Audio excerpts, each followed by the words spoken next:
कभी नहीं होता। कभी आज तुम राजा हो और क्या पता है समय का ऐसा फिर कि 5 साल बाद तुम ना जाने कितने रंग बनेंगे, सड़क पर आ गए। एक समय ऐसा था कि तुम्हारी बंगला गाड़ी कोठियां थी और समय का कुचक्र ऐसा चला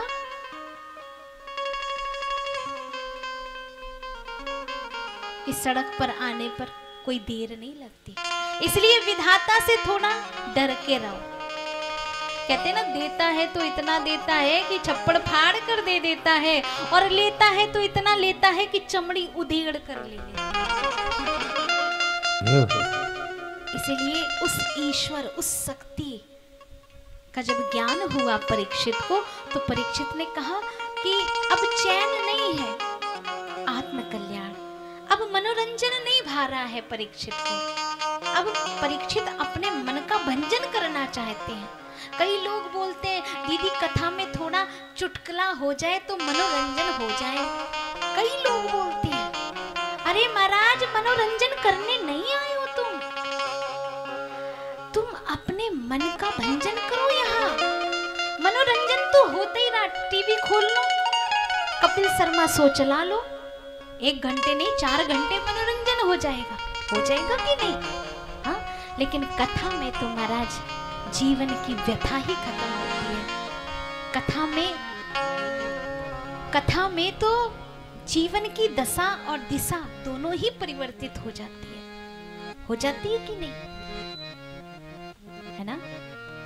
इसीलिए ये कथा मिली है लाडली बाई।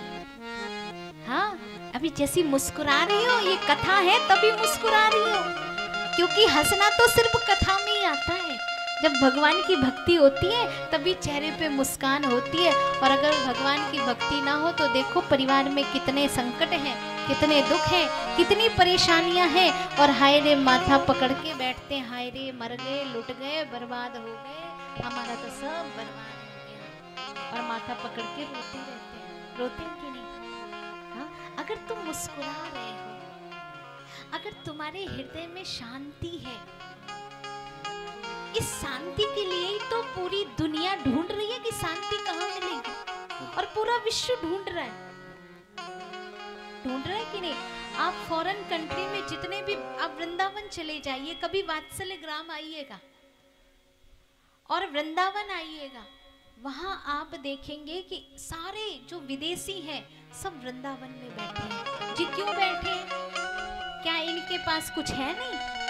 हाँ, अरे तुम्हारे पास क्या धन दौलत होगी जितनी धन दौलत उनके पास है? तुम्हारे पास क्या खूबसूरती होगी जितनी खूबसूरत उनके पास? गोरे चिट्टे हैं, वो सब कुछ तो है, फिर भी ना जाने वो अपने देश को छोड़ के क्यों इधर आ गए। सोचा, कभी विचार किया? सिर्फ शांति के लिए। सब कुछ है, धन है, दौलत है, पद है, प्रतिष्ठा है, वैभव है, सब कुछ है, लेकिन वो शांति नहीं है। और उस शांति की तलाश में वो 7 समुद्र पार करके इस भारत की मिट्टी में जैसे ही पैर रखते हैं कि उन्हें सहज रूप से वह शांति प्राप्त होती है।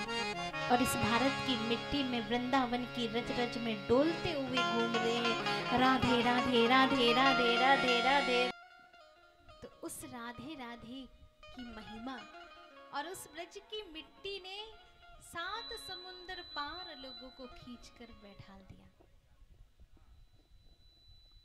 क्या प्रभाव है? कुछ तो प्रभाव है ना अपनी देश की मिट्टी का, है कि नहीं? हाँ, जहां सब कुछ त्याग करके आपके बच्चे हाथों में फोन लेकर घूमते हैं और उनके बच्चे माथे पे तिलक लगा के और बड़ी भारतीय संस्कृति की वेशभूषा पहनकर, और हाथ में उनके फोन नहीं है, हाथ में उनकी माला झोली है, क्योंकि वो इस सत्य को पहचान चुके हैं कि दरअसल जीवन में सत्य क्या है, और हम अभी भी उसको पहचान नहीं पा रहे हैं। हमारा आधे से ज्यादा समय व्यतीत होता है कहाँ पर? फोन में। होता है कि नहीं? आजकल की जो युवा पीढ़ी है आधे से ज्यादा समय अपने फोन पर बिताती है। ना अपने दादा से मतलब, ना अपनी दादी से मतलब, ना अपने नाना से मतलब, ना अपनी नानी से मतलब, परिवार के किसी भी सदस्य से कोई मतलब नहीं। स्कूल कॉलेज की छुट्टी हो गई, घर में आ गए, एक रूम में पैक हो गए और पूरा दिन फोन पे लगे हैं, पूरा दिन। इससे क्या होगा? क्या होगा? सत्यानाश होगा। हाँ, सच में। क्योंकि बच्चे संस्कार विहीन हो जाएंगे, और जब संस्कार विहीन होंगे तो क्या होगा? तुम्हें पानी देने वाला कोई नहीं रहेगा, बस इतना होगा, बाकी तो सब कुछ ठीक रहेगा। इसीलिए क्या करना चाहिए? परीक्षित जी पूछ रहे हैं सुखदेव जी महाराज से। तो कहा कि मनुष्य का जो पूरा समय है वो सोने में, खाने में और परिवार के भरण पोषण में ही व्यतीत हो रहा है। क्या करना चाहिए हे राजन? जो मनुष्य अपना कल्याण चाहता है वह 3 काम उसे अवश्य करना चाहिए। कितने काम? 3 काम। कौन कौन से? श्रोतव्यः कीर्तितव्यश्च स्मर्तव्यश्चेच्छताभयम्। श्रोतव्य, भगवान की कथा को सुने। क्या सुने? भगवान की कथा सुने। पहले ऐसा होता था गांव में कि जब शाम का समय होता था तो पूरे गांव में प्रभात फेरी घूमती थी। शायद यहाँ पर भी, इस गांव में भी घूमती होगी। और मुझे तो आज बहुत सुंदर बात पता चली। यदि मनुष्य अपना कल्याण चाहे तो उसे 3 काम करना चाहिए। पहला, भगवान की कथा को श्रवण करे। अभी तो आपको सौभाग्य मिला है, आज 3रा दिन है और कल 4था दिन है, और अभी पूरे 3 दिन की कथाएं, 4 दिन की कथाएं भगवान की लीला उत्सव है, बड़ी सुंदर महोत्सव के रूप में। तो कहा कि पहले भगवान की कथा को सुने। और यही बात माता शबरी को प्रभु श्री राम ने बताई थी। कहा कि भामिनी, 9 प्रकार की भक्ति होती है। भक्ति कितने प्रकार की होती है? 9 प्रकार की। कहा कि पहली भक्ति कौन है? पहली भक्ति है प्रथम भगति संतन कर संगा, दूसरी रति मम कथा प्रसंगा। पहली भक्ति है क्या? प्रथम भगति संतन कर संगा। पहली भक्ति है संतों का संग करो। घर में अगर कोई संत आ जाए तो उनका भगत करो, आदर करो, सत्कार करो, सम्मान करो। जानते हो क्यों? क्योंकि संतों के चरणों में, संतों की चरण रज में, गुरु की चरण रज में बड़ा प्रभाव होता है। क्या प्रभाव होता है? कि संतों की चरण में और संतों की चरण रज में एक ऐसा प्रभाव होता है कि वह जिस घर में प्रवेश करती है वहां की सारी नकारात्मक शक्ति तत्क्षण ही नष्ट हो जाती है और सकारात्मक शक्ति प्रवेश कर जाती है। और इतना ही नहीं, जब संतों के जल का प्रक्षालन किया जाए,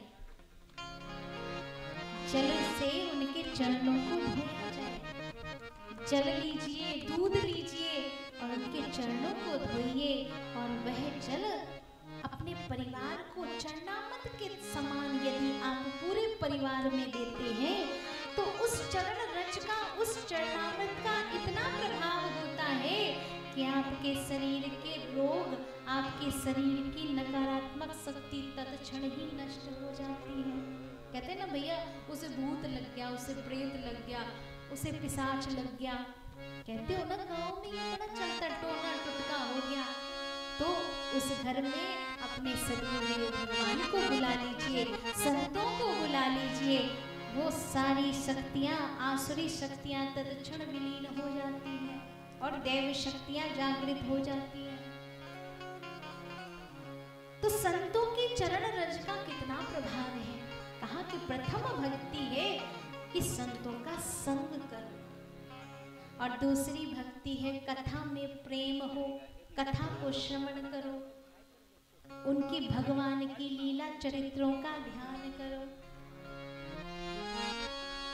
तो कहा कि भगवान की पहले कथा सुने फिर कीर्तन करें। इसीलिए जब कथा करते हैं ना महाराज, प्रारंभ करते हैं तो क्या किया जाता है? कीर्तन किया जाता है। कीर्तन का आश्रय लिया जाता है कि वह देव शक्तियां उस कीर्तन के माध्यम से हमारे शरीर में प्रवेश कर जाए। आप जानते हो हमारे इस पूरे ब्रह्मांड में हमारे चारों तरफ दो शक्तियों का 24 घंटे प्रभाव रहता है। एक आसुरी शक्ति का भी प्रभाव रहता है और एक दैवी शक्ति का भी प्रभाव होता है।